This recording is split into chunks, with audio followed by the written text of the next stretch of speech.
प्रश्न नंबर 9 देखिए।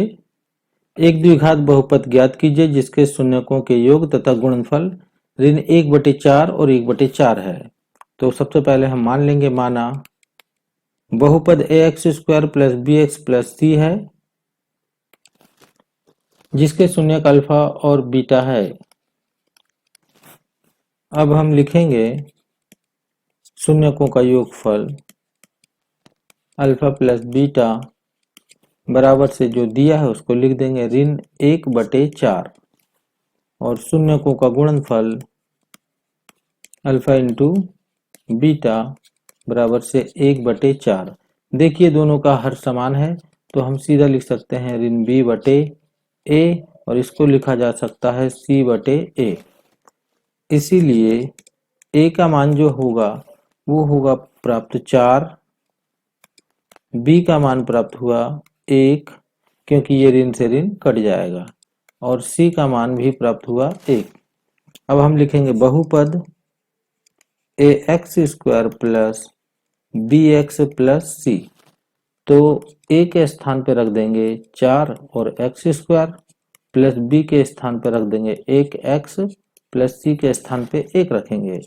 इस प्रकार से हमारा बहुपद प्राप्त हुआ 4x² + x + 1।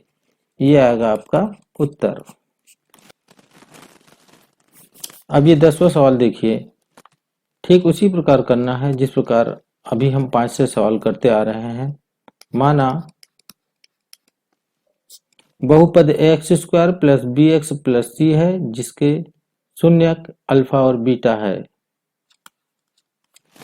अब हम लिखेंगे शून्यकों का योगफल यानी कि अल्फा प्लस बीटा बराबर से दिया है हमारे पास 4 बटे कुछ नहीं तो हम 1 लिख सकते हैं और शून्यकों का गुणनफल अल्फा इंटू बीटा बराबर से दिया है 1 बटे कुछ नहीं तो हम 1 लिख सकते हैं। देखिए हर समान है इसलिए हम इसको लिख लेंगे ऋण b/a और इसको लिख लेंगे हम c/a।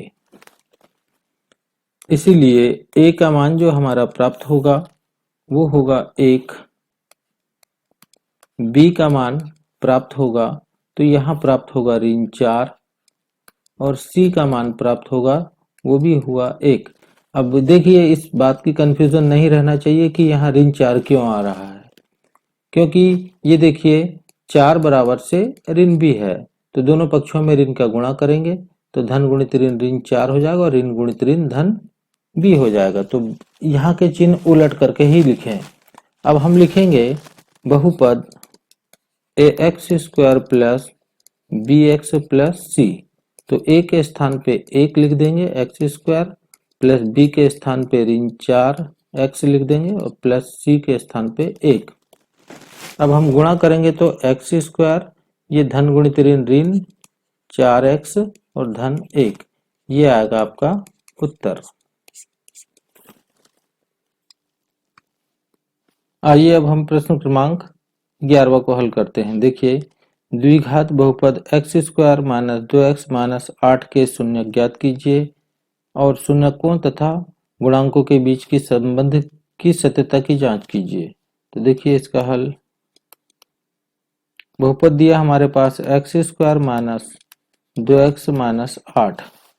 तो ध्यान रखिए सबसे पहले हम क्या करते हैं, इसको तोड़ने के लिए एक छोटा सा ट्रिक्स अपनाते हैं।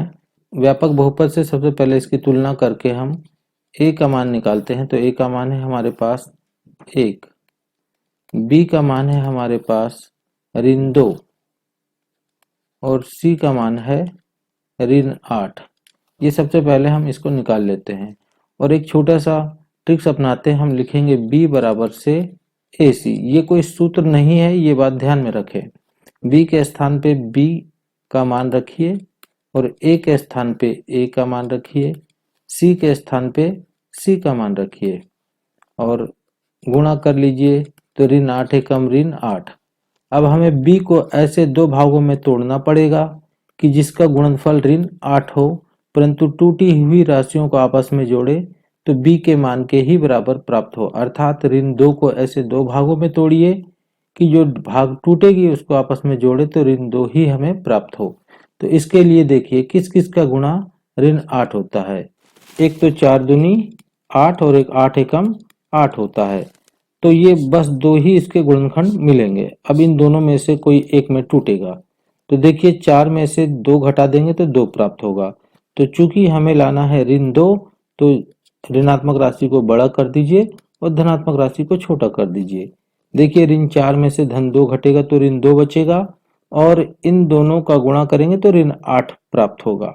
इससे हमें समझ में ये आ जाता है कि ऋण 2x को ऋण 4x और धन 2x में तोड़ना है। तो देखिए आगे ये x स्क्वायर, अभी इस ऋण 2x को तोड़ेंगे ऋण 4x और धन 2x और अंत में है ऋण 8। अब इसके पश्चात हम पदों को दो दो के समूह में लिखेंगे। तो देखिए x स्क्वायर ऋण 4x को एक समूह में लिखेंगे, धन 2x ऋण 8 को दूसरे समूह में लिख लेंगे। अब प्रत्येक समूह से कॉमन लेंगे तो इन दोनों में कॉमन है x, तो x माइनस 4 बचेगा यहाँ से। इन दोनों में कॉमन है 2 क्योंकि 4 दूनी 8 होता है ये, तो 2 हम कॉमन ले लेते हैं तो x ऋण 4 बचेगा यहाँ भी। अब इन दोनों से ये x ऋण 4 को हम कॉमन ले लेते हैं। तो देखिए x ऋण 4 को कॉमन ले लिया तो हमारे पास यहाँ से बचेगा x और यहाँ से धन 2। अब हम एक स्टेटमेंट लिखेंगे बहुपद x स्क्वायर ऋण 2x ऋण 8 का मान शून्य होगा जब स्थिति क्रमांक ये एक जो बनता है कि पहले कोष्टक के बराबर 0 ले लिया जाए। x ऋण 4 बराबर से 0, यानी x बराबर से 0 धन 4, तो x बराबर से 4, ये हमारा पहला शून्यक निकल गया।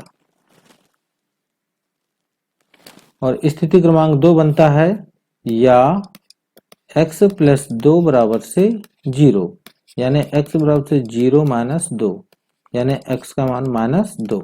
तो इस बहुपद के शून्यक जो हुए तो शून्यक एक तो निकला 4 और ऋण 2।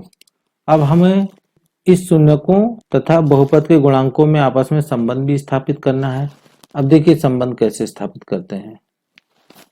अब हम लिखेंगे शून्यकों का योगफल मीन्स अल्फा प्लस बीटा, यानी इन दोनों को जोड़िए 4 धन ऋण 2, तो ये 4 ऋण 2 बराबर हो जाएगा 2 बटे कुछ नहीं तो 1 बराबर से ऋण चिन्ह को आप कॉमन ले लीजिए तो धन वाला ऋण हो जाएगा बटे 1 बराबर से ऋण b बटे a।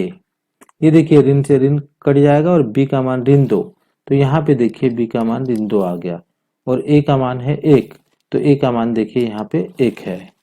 दूसरा शून्यकों का गुणनफल अल्फा इंटू बीटा, गुणा कर दीजिए 4 गुणित ऋण 2, तो 4 दूनी ऋण 8 बटे कुछ नहीं तो 1। ये देखिए c बटे a है, ये c मतलब अचर पद बटे a यानी x स्क्वायर का गुणांक, ऐसा भी लिख सकते हैं। या हम छोटे में लिखना चाहे तो ऋण b बटे a या ऋण x का गुणांक बटे x स्क्वायर का गुणांक, ऐसे करके लिख सकते हैं। तो देखिए c का मान ऋण 8 है और a का मान 1 है। आप इसमें भी देख लीजिए, ये देखिए c का मान ऋण 8 है और a का मान है 1। इस प्रकार से ये 12 सवाल समाप्त हो गया। ध्यान रखें ये वाले जो पोर्शन है ये इसको सवाल में नहीं करना है हमें। अब ये 12 सवाल का हल देखिए, 3x square minus x minus 4।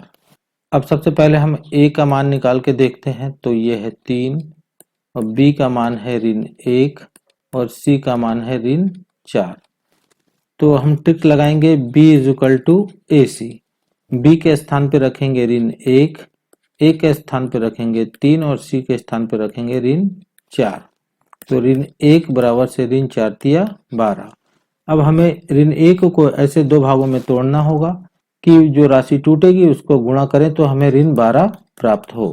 तो किस किस का गुणा 12 होता देखो, तो देखिए 4 तिया 12, 6 दूनी 12 और 12 एकम 12, तो ये 4 और 3 में टूट जाएगा। देखो ऋण 4 और धन 3 को जोड़ेंगे तो ऋण 1 प्राप्त होगा और इन दोनों को आपस में गुणा करेंगे तो ऋण 12 प्राप्त होगा। इससे हमें समझ में ये आ गया कि ऋण 1x को हमें तोड़ना होगा ऋण 4x और धन 3x में। तो चलिए सवाल हल करते हैं। 3x स्क्वायर ऋण 4x धन 3x ऋण 4। अब हम दो दो के समूह में लिख लेते हैं। 3x स्क्वायर ऋण 4x को एक समूह में लिखेंगे और यहाँ 3x ऋण 4 को ये दूसरे समूह में लिखेंगे। अब प्रत्येक पद से कॉमन लेंगे तो इन दोनों में कॉमन है x, तो हमारे पास शेष बचेगा 3x माइनस 4 और इन दोनों में कॉमन कुछ नहीं दिखाई दे रहा तो एक कॉमन ले लीजिए, तो 3x माइनस 4 क्योंकि एक सभी का गुणांक होता है। अब इन दोनों पदों में से 3x माइनस 4 को हम कॉमन ले लेते हैं, तो देखिए 3x माइनस 4 कॉमन ले लिए तो ये बचेगा x और यहाँ प्लस 1 बचेगा। ये हमारा गुणनखंड निकल चुका है। अब हम स्टेटमेंट लिख करके शून्यक निकाल सकते हैं। अब हम लिखेंगे बहुपद 3x square minus x minus 4 का मान शून्य होगा जब ये पहले कोष्ठक के बराबर 0 लिया जाए, तो 3x माइनस 4 बराबर से 0। तो देखिए 3x बराबर से 0 और ऋण 4 उठ के आ जाएगा इधर तो धन 4, इसलिए x बराबर से 4/3। या फिर दूसरी स्थिति ये बनती है कि x धन 1 बराबर से 0, तो x बराबर से 0 ऋण 1, तो x का मान आ जाएगा ऋण 1। अतः शून्यक 4/3 और ऋण 1, ये दो शून्यक निकले इसके। अब इन शून्यकों का हम बहुपद के गुणांकों के साथ संबंध स्थापित करते हैं। तो सबसे पहले हम लिखेंगे शून्यकों का योगफल अल्फा प्लस बीटा। जोड़ देंगे हम दोनों शून्यकों को, 4/3 धन ऋण 1 कुछ नहीं तो 1। देखिए लघुत्तम आएगा हमारे पास 3, तो 4 एकम 4 धन गुणित ऋण 3, तो 1/3 बचेगा। ऊपर ऋण चिन्ह लाने के लिए ऋण कॉमन ले लेते हैं, तो ऋण 1/3 यानी ये हो गया हमारा ऋण b/a, यानी कि आप लिख सकते हैं ऋण x का गुणांक बटे x स्क्वायर का गुणांक, ये भी लिखा जा सकता है। देखिए b का मान ऋण 1 निकला और a का मान 3। अब यहाँ पे देखिए b का मान यहाँ पे है ऋण 1 और a का मान है 3, ये संबंध स्थापित हो गया।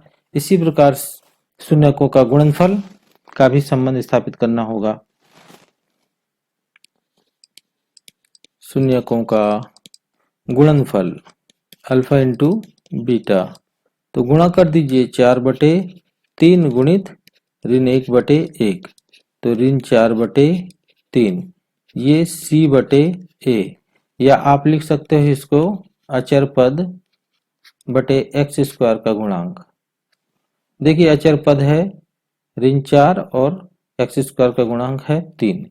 ऊपर देख लेते हैं, अचर पद है ऋण 4 और x स्क्वायर का गुणांक है 3। इस प्रकार से संबंध भी स्थापित हो गया। आइए अब हम 13वें सवाल को देखते हैं। द्विघात बहुपद x square plus 7x plus 10 के शून्यक ज्ञात कीजिए और शून्यकों तथा गुणांकों के बीच की संबंध की सत्यता की जांच कीजिए। तो देखिए हमारे पास बहुपद दिया है x square plus 7x plus 10। तो हम सबसे पहले लिख के देख लेंगे। a का मान जो है हमारे पास ये है 1, b का मान है हमारे पास 7 और c का मान है 10। तो एक छोटा सा ट्रिक्स अपनाएंगे, b is equal to AC। तो b के स्थान पे हम 7 रख देंगे, a के स्थान पे 1 और c के स्थान पे 10। 7 बराबर से 10 एकम 10। 7 को ऐसे दो भागों में तोड़ेंगे जिनको आपस में जोड़ने पर 7 ही प्राप्त हो, परंतु गुणा करने पर 10 प्राप्त हो। तो किस किस का गुणा 10 होता है, तो 10 एकम 10 और 5 दूनी 10, बस दो ही गुणनखंड है। तो ये 5 और 2 में इसको तोड़ देते हैं, क्योंकि 5 और 2 जोड़ने पे 7 प्राप्त होता है। तो 5 धन 2, इन दोनों का गुणा करेंगे तो 10 प्राप्त होगा। तो अब हम सवाल को आगे हल करते हैं। देखिए एक्स स्क्वायर प्लस इस 7x को तोड़ना पड़ेगा 5x और 2x में, 5x प्लस 2x और प्लस 10। अब दो दो के समूह में हम लिखते हैं एक्स स्क्वायर प्लस 5x को एक समूह में लिखेंगे और ये 2x प्लस 10 को दूसरे समूह में लिख देंगे। इन दोनों से कॉमन लेंगे तो x कॉमन आएगा, तो x प्लस 5 बचेगा यहाँ पे। और इन दोनों में कॉमन है 2, क्योंकि 5 दूनी 10 होता है, तो 2 कॉमन ले लेंगे तो यहाँ से बचेगा x और यहाँ से ये 5 बच जाएगा। टोटल कॉमन जो उठेगा हमारे पास x प्लस 5, तो यहाँ से बचेगा हमारे पास x और यहाँ प्लस 2। अब हम स्टेटमेंट लिखेंगे बहुपद x square plus 7x plus 10 का मान शून्य होगा जब पहले कोष्टक के बराबर 0 ले लेते हैं, x प्लस 5 बराबर से 0, अर्थात x बराबर से 0 माइनस 5, यानी x का मान निकल गया -5। ये हमारा पहला शून्यक निकल गया। या फिर दूसरा शून्यक निकालने के लिए x प्लस 2 बराबर से 0 ले लेंगे, तो x बराबर से 0 माइनस 2, तो x का मान निकला -2। तो शून्यक जो हमारा निकला -5 और -2। अब हम इस शून्यकों तथा बहुपद के गुणांकों के बीच में संबंध स्थापित करेंगे।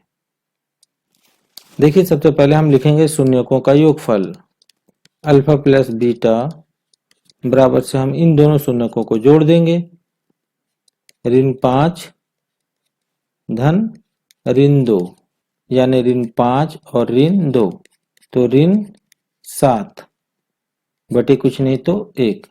तो ऋण चिन्ह हम कॉमन ले लेंगे तो कोष्टक के अंदर ये हो जाएगा -7 बटे 1, तो ये लिख देंगे ऋण b बटे a।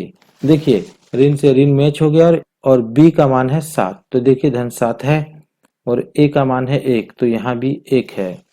ठीक इसी प्रकार शून्यकों का गुणनफल निकालते हैं। शून्यकों का गुणनफल अल्फा इंटू बीटा, ये देखिए ऋण5 गुणित ऋण2, ऋण गुणित ऋण धन 10 बटे कुछ नहीं तो 1, तो ये है c बटे a। तो c का मान है 10, यहाँ भी c का मान 10 है और a का मान है 1, यहाँ भी 1 है। इस प्रकार से संबंध भी स्थापित हो गया।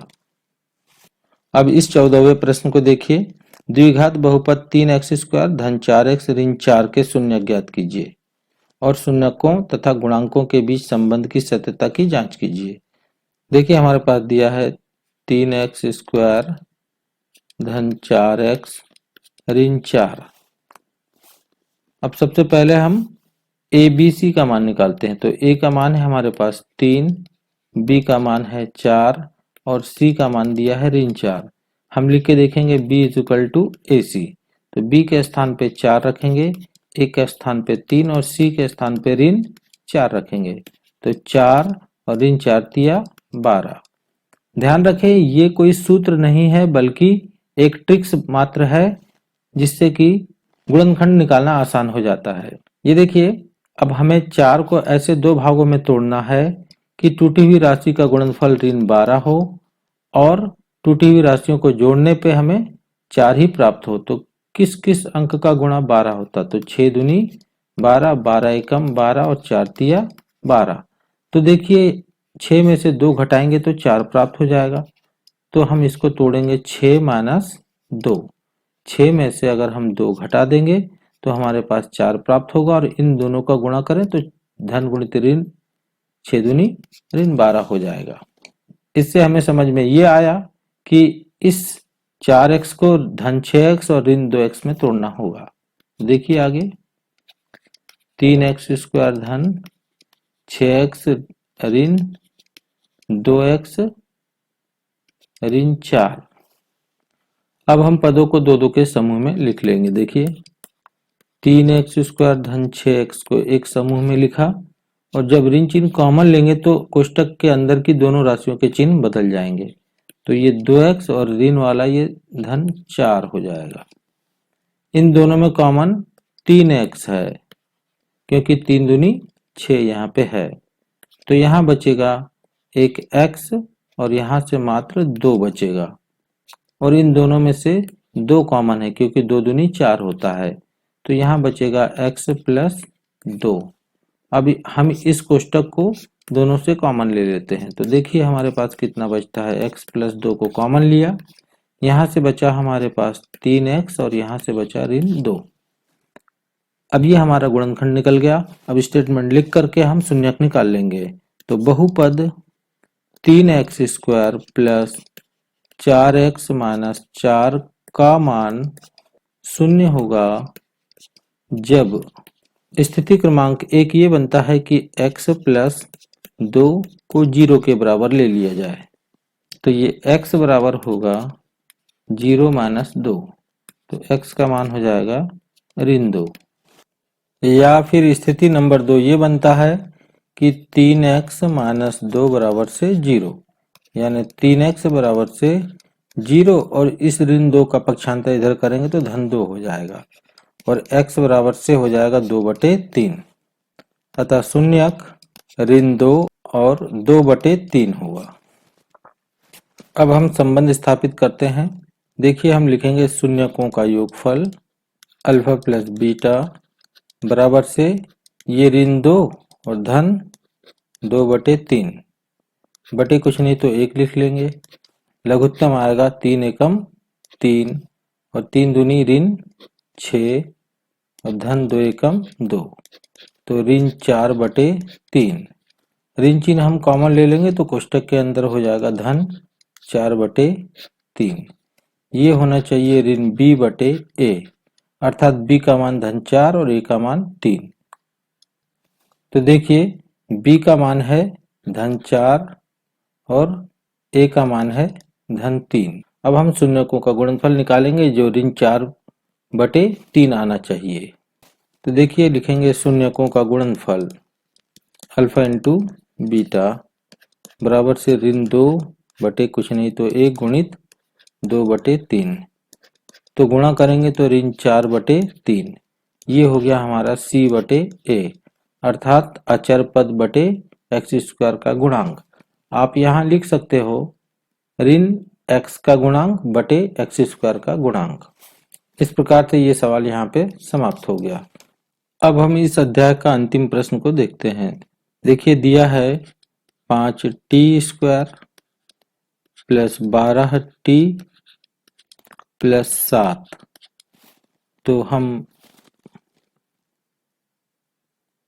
तो सबसे पहले हम a, b और c का मान निकाल के देखते हैं। a का मान है हमारे पास 5, b का मान है 12 और c का मान है 7। हम लिखेंगे b बराबर ac, b के स्थान पे 12 रख देंगे, a के स्थान पे 5 और c के स्थान पे 7। तो 12 बराबर से 7 5 35। अब देखिए हमें 12 को ऐसे 2 भागों में तोड़ना है, जिनको आपस में जोड़े तो 12 ही प्राप्त हो, परंतु गुणनफल धन 35 प्राप्त हो। तो देखिए 35 जो है वो 7 5 35 और 35 एकम 35 होता है। तो ये हम 7 और 5 में तोड़ देंगे। 7 और 5 को जोड़ेंगे तो 12 प्राप्त हो जाएगा और इन दोनों का गुणा करेंगे तो हमारा 35 प्राप्त हो जाएगा। इससे हमें समझ में ये आया कि इस 12t को 7t और 5t में हमें तोड़ना होगा। तो देखिए आगे 5t square plus 7t plus 5t plus 7। अब हम दो दो के कोष्टक में लिखेंगे 5t स्क्वायर प्लस 7t को एक कोष्टक में, दूसरे कोष्टक में 5t प्लस 7। अब हम कॉमन लेंगे इन दोनों से तो सिर्फ t कॉमन है, तो यहाँ बचेगा 5t प्लस 7 और इन दोनों में कुछ भी कॉमन नहीं दिखाई दे रहा तो एक कॉमन ले लेंगे हम 5t प्लस 7। अब टोटल कॉमन उठेगा इन दोनों पदों से 5t प्लस 7, तो यहाँ से बचेगा हमारा t प्लस यहाँ से बचेगा 1। अब स्टेटमेंट लिखेंगे बहुपद 5t square plus 12t plus 7 का मान 0 होगा जब ये पहले कोष्टक के बराबर 0 लेंगे। 5t प्लस 7 बराबर से 0। तो देखिए 5t बराबर से 0 और इस 7 का पक्षांतर इधर करेंगे तो ऋण 7 हो जाएगा, इसलिए t बराबर से ऋण 7/5। ये पहला शून्यक निकल गया। या फिर दूसरी स्थिति ये बनती है कि t प्लस 1 बराबर से 0। तो t बराबर से 0 माइनस 1, इसलिए t बराबर से -1। तो अतः शून्यक ऋण 7/5 और ऋण 1, ये दो शून्यक हमारे निकल गए। अब हम शून्यकों और बहुपद के गुणांकों में संबंध स्थापित करते हैं। देखिए पहले हम लिखेंगे शून्यकों का योगफल अल्फा प्लस बीटा बराबर से ऋण 7/5 धन ऋण 1 कुछ नहीं तो 1। हम लघुत्तम ले लेंगे तो 5 आएगा लघुत्तम, और ऋण 7 एकम ऋण 7 और ऋण 5 एकम 5। तो ये हुआ ऋण 7 और ऋण 5 ऋण 12/5। हम ऋण चिन्ह कॉमन ले लेंगे तो कोष्टक की राशि धन हो जाएगा, धन 12/5। ये है ऋण b/a के बराबर। अब देखिए ऋण से ऋण मैच हो गया और b का मान है धन 12 और a का मान है 5। ऊपर देख लेते हैं, ये देखिए b का मान है धन 12 और a का मान है धन 5।